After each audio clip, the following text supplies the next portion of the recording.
تخيل يا ابني يجيلك الشرف وتقعد مع 2 مصريين في وقت واحد. متخيل حجم الشرف اللي انت فيه؟ شايف الشرف؟ كنزي كفود جادول. شايفه ازاي يا ابني؟ انت يهودي اصلا؟ هو انتوا عندكم شرف ولا بتشوفوا شرف؟ إيفو أدون محمد. انت الاغنيه بتقول ويفيد بايه يا ندم؟ فكرتني بيها.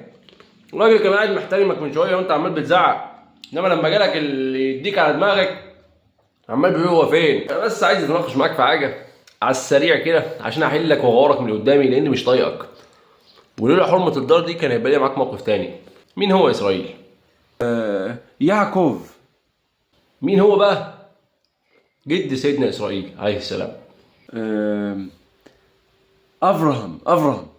اذا كان الجد اللي هو سيدنا ابراهيم عليه السلام كان مهاجرا الى ارض فلسطين، ازاي يبقى حفيده هو صاحب الارض وابنائه هم اصحاب الارض؟